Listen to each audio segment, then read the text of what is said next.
Hey everybody, welcome back to yet another video log. This is the fourth week we've done this in a row. I was kind of nervous that we wouldn't be able to keep up, but it's been a lot of fun. We got a couple of cool little things, a lot of close-up of hands going on in this week's episode, this week's video log.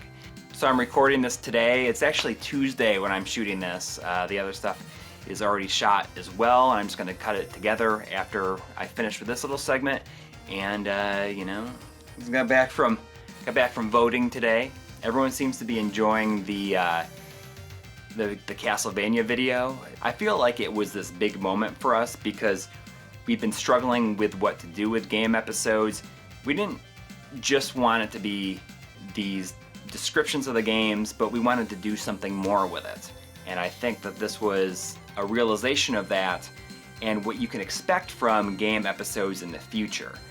We have a lot of different series and games and pairs of games, trilogies, stuff like that, that we feel that it would be fun to do that kind of episode about. And it basically makes it so that game episodes don't feel like this kind of side thing that we're gonna do. It's more of it can be like another pillar of the channel. So let's get on with the show for the week, and hope you enjoy. All right, so last night I was organizing my PlayStation memory card data.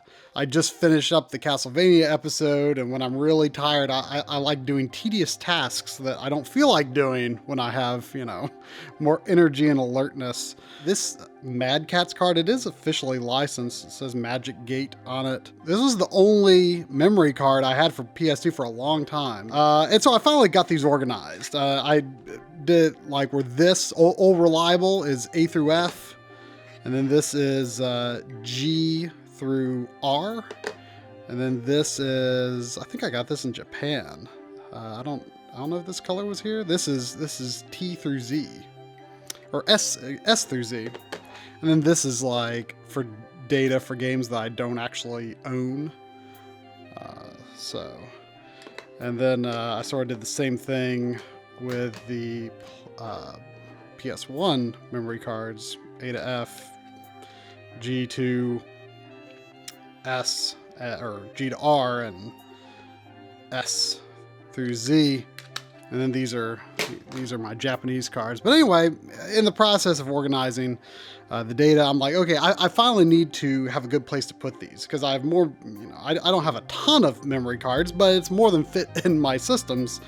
So I went to Lowe's looking for ideas, and this $3 sort of hardware component box. I actually used to have something very similar. I haven't seen it in a long time. I think maybe I gave it to my mom. I used to put GBA cartridges in like that. But I was like, you know what? That wasn't a bad idea. Let's revisit that and see what kinds of things I can fit in here. Hopefully more than just memory cards. Maybe things that I feel like I would use more often if they were in an organized, more accessible, sort of compartmentalized thing. So I haven't even tried to see if these even fit. Let's see if they do. Hopefully that won't be a problem. Not a problem at all. There's room for a few more. Actually, I've got another one I forgot over here. This one I'm going to save for putting Japanese stuff on. So that is, oh no, it doesn't close. Will it close if I put them in another? If I put them forward?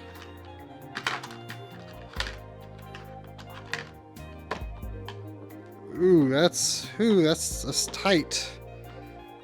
Why is that? That don't make sense. Cause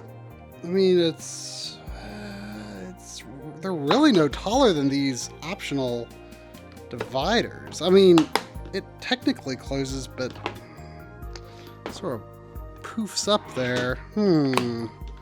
Was this not the grand idea that I had hoped for? Is this going to be a problem? I mean, I could put them on their side, but then they won't be as. See, I don't like that. You know, I can't pull them out. It's not convenient. Let's see what we can do about this. So I think what I might do, instead of putting so many in, I'll have them lean back like that, and sort of. Well, it only really works if I have 3 together.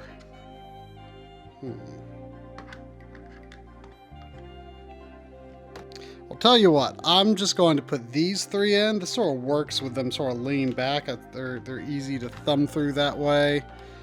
And it'll close a lot better. And I think I'll just leave this with the free McBoot, and I'll leave this in the Japanese PSX. And so then these, I mean, these are my American game data, so I guess these could just fit in like that. And these, you know what? I'll just leave these in the Japanese PS1 because, you know, with these, I want to be more intentional about which memory card I pull out because it's going to depend on the data now that they're more properly managed. It's not just on whatever. But these, I don't have enough Japanese games to really need to worry about managing the data right now. So I think I'll leave those like that. So we can still make this work. Let's see what else we can get in here. All right, how about GameCube memory cards? Got a number of these. You know, I've got, you know, this is what they call this, the 59. I got that at launch. And apparently at one point I had, I guess, some Extreme G3 data in that. I didn't really get into that. I haven't really enjoyed any futuristic racing games beyond F-Zero, to be honest.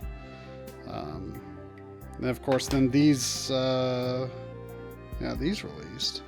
Different color sticker. I don't, probably got this one with the gold one first. I don't remember about this. I know I had 2 before the big one came out, which I didn't even bother to write anything on it because, I mean, up until just recently, I was able to fit all save data on this one card for GameCube. I mean, it's pretty dang useful.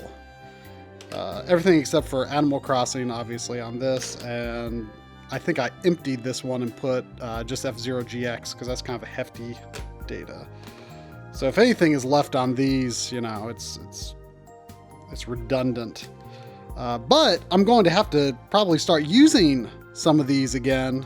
And again, be sort of more intentional about which card I put in the system.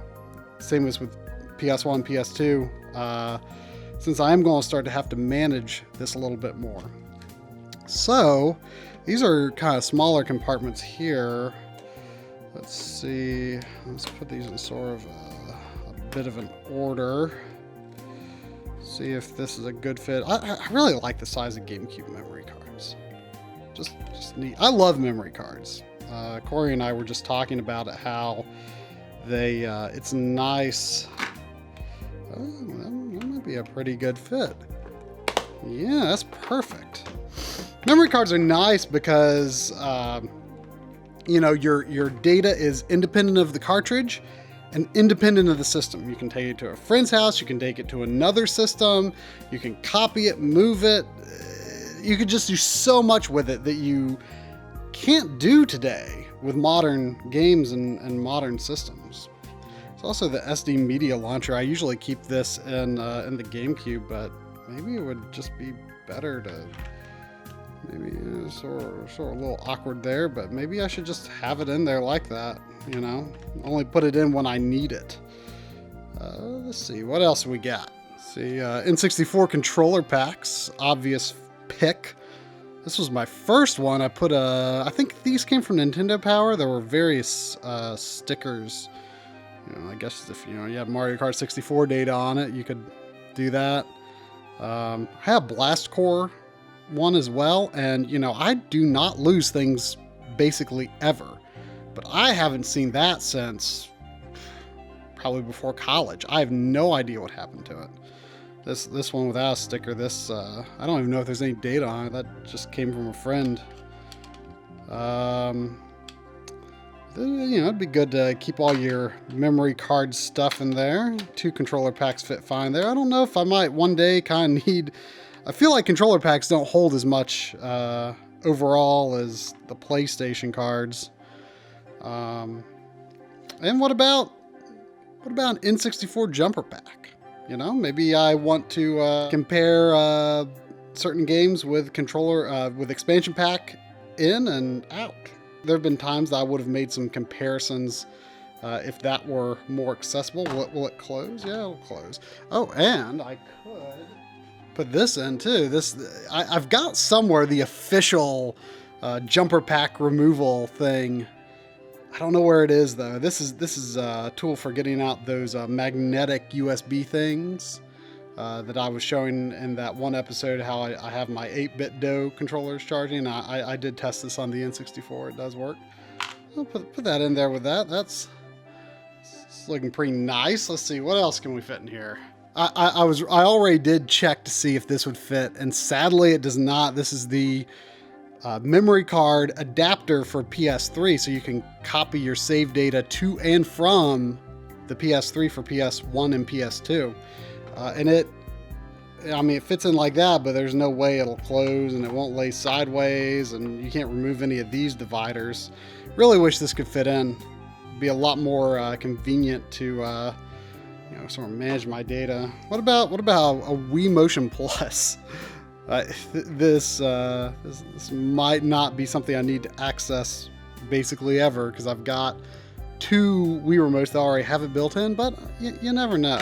Maybe that'd be okay to put in there. Let's see. What about the wireless adapters, the receivers for the 8-bit DOE controllers? I don't necessarily like leaving these in the systems all the time.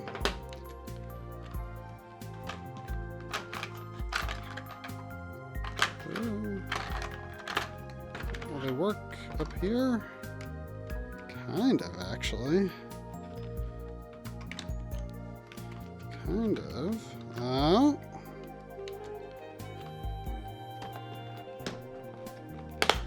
Oh, that's kind of working. Does this really need to be in here? Does this really need to be in here? I can just stick this on a Wii remote and just leave it. This is a waste of this nice box. Let's fit something else in there. Okay, I think I like this. What about a GBA SP headphone adapter? I usually keep this in a drawer upstairs, and heck, if I'm going to bother to get it every time, maybe I can just tuck that in there with that, maybe.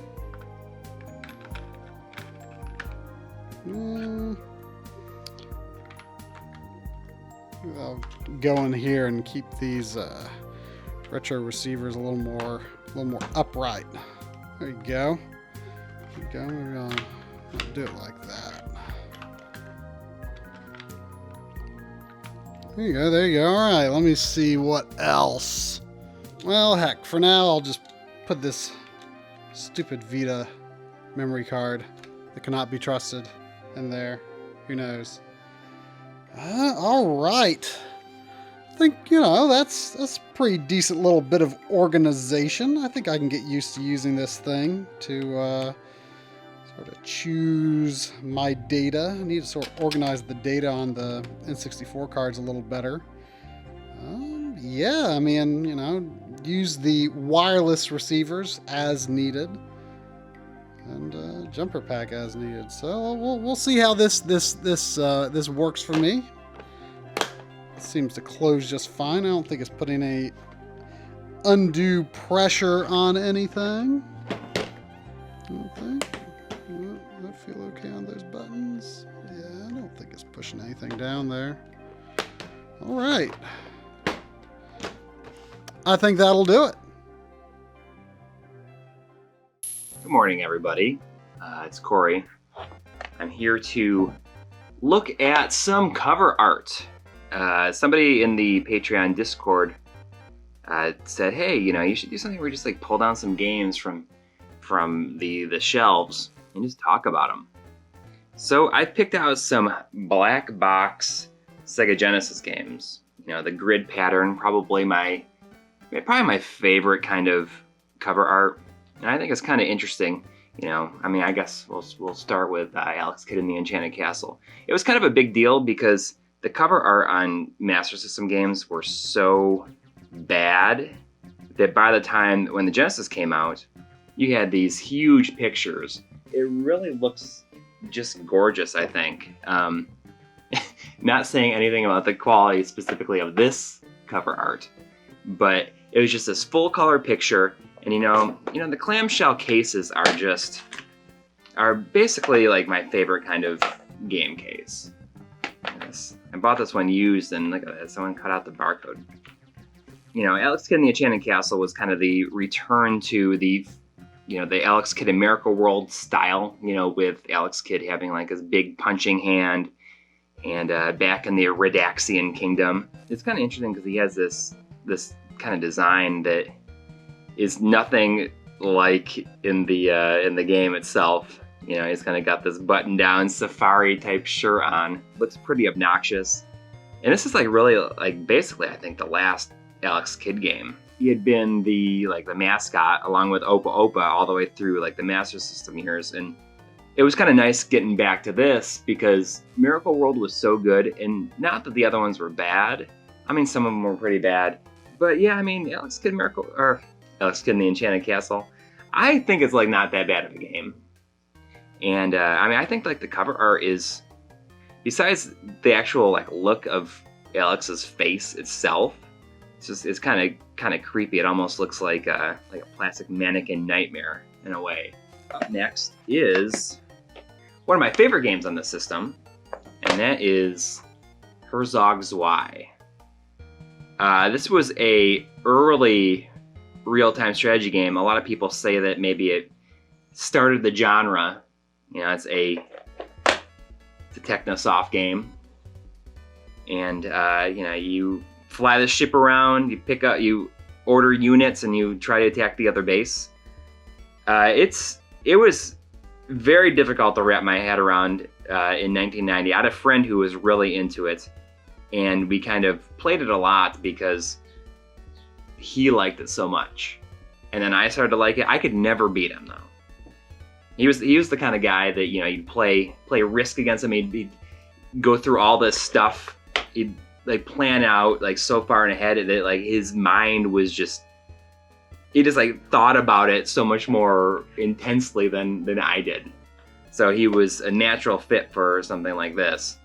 So Herzog Zwei, I know that there's a guy that the artist that does this, sells framed version of this artwork, and that's something that I would love to get. I think that I looked at them and they were kind of expensive, but I think that's something I would like to get at some point in the future.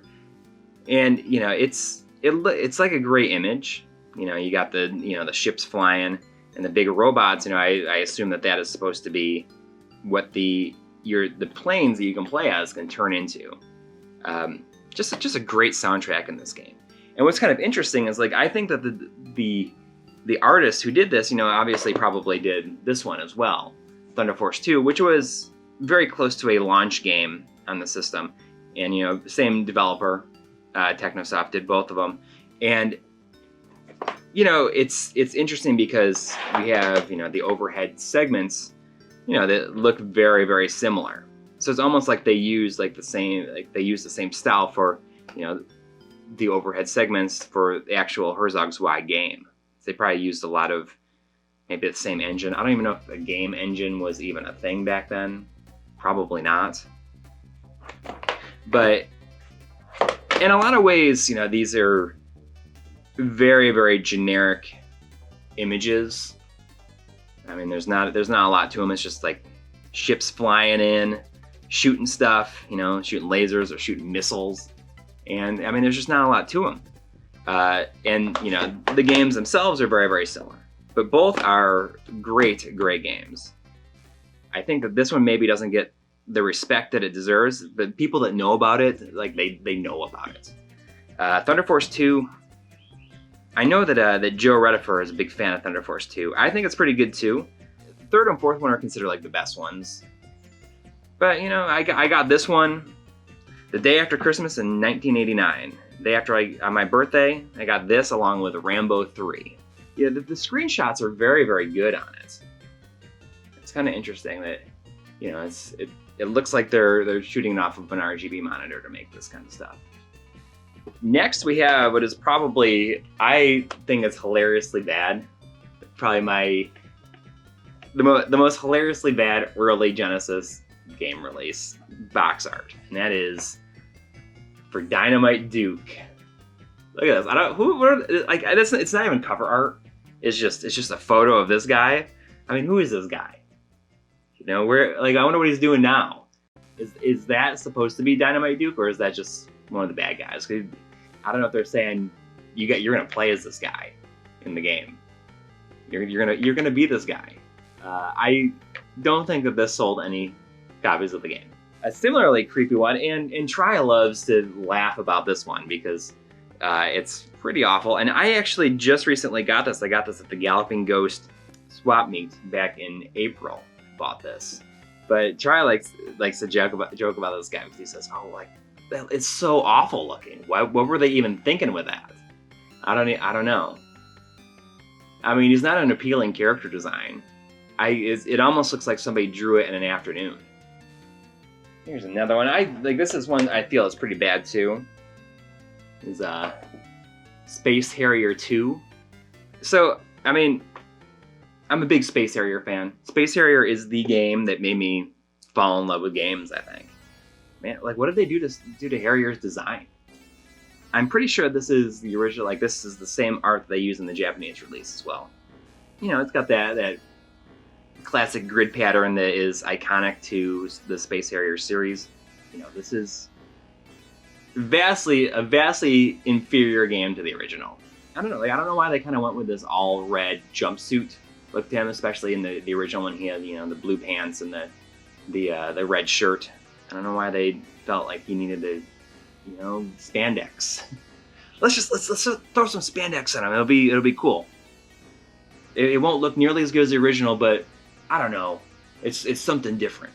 All right, so what do we got next? One of our favorite games that we show as much as we can on the channel. How 90s is this cover art? I mean, he's got his shoes, they're untied. You know, his high tops. And, you know, he's got this is not indicative of the game in any way. And this is definitely not selling any copies of this game. I mean, he looks like an obnoxious kid. I just don't know what he looks like, what they were even thinking. Now, Wonder Boy was a series that, you know, they had a legacy on the Master System, so it meant a lot for, you know, people that played Master System games, which, you know, probably there weren't a ton, you know, but seeing another Wonder Boy come out, you know, I bought this, you know, the second I saw it. I did not buy this game because of the cover art, that's for sure. As you can kind of see, it's kind of like the different design, the tighter grid box. So this is a later game. You know, they're also, if you look, they're kind of paring down the artwork. He's kind of stepping outside of it, which is kind of cool. But it's really kind of lacking that fully color image that just takes up the whole box. I guess they started doing stuff like this beforehand, which you'll kind of see here, which is an earlier game, and that is Strider. But Strider is a notoriously bad artwork, or bad piece of artwork, a bad cover, that's for sure. And, you know, the Japanese one, Strider has had basically bad cover art on everything. Like the NES version was pretty bad, but I don't know what they were thinking about this guy. He kind of, you know, you look at him, he kind of looks like Chris Pine. Doesn't he a little bit? I feel like like 8 meg games came out way later into the Genesis lifetime than they actually did. You know, I just got the impression that, you know, Genesis was out for more than a year before they started having 8 meg games. Sega was reprogramming and making their own version of Capcom games, which brings me, or backs me up rather, to my absolute favorite cover art on the Genesis, and maybe my favorite cover art of any game, and that is Ghouls and Ghosts. Man, I love this image. I want this on a poster. It's just like this. It's a beautiful painting. It says what you need to know about the game. You know, you got the first boss back here that, you know, is intimidating. It's like so big. He's coming out of the trees. You know, you got the lightning. Man, it is just an awesome image. The game, it backs it up. The game is definitely one of my top 5 games on the system. What a game. What a cover art. And you know, it just kind of shows you like this was like this beautiful painted image. And I don't have a lot of time left before my memory card runs out. But, you know, speaking of painted images, you know, this is maybe a controversial choice. And a lot of people really hate this art. But gosh, I cannot help but love the Phantasy Star 2 artwork. I love how alien it is, how bizarre and weird, and it's like doesn't really say a lot about the game at all. But you know, I love just how otherworldly it looks. And I just wanted to kind of bring this out because I wanted to compare it maybe for a second to the Japanese artwork. You know, Japanese artwork is definitely beautiful. I mean, it's like not as super accurate to the game, just like this isn't very accurate. And even if you take this, you got this photo, like this drawing of Nate. Yes, she's got the ears and the purple hair and the purple outfit, but I mean, she doesn't use guns. She doesn't use guns in the game. I mean, it's definitely a striking image. That's just something I got to do in the future is just looking at Mega Drive box arts, because the Mega Drive game box arts are incredible. It's like almost like one of the main reasons to buy them, I think. I want more just because of the cover arts. Anyways, so that's a handful of games. That's it. That's all I got. That's all we have for you this week. I hope you enjoyed, and I think that I'm going to go and start capturing some footage for some more game episodes. We have several in the works that we were already starting to gather footage for, and look forward to those. See you next week.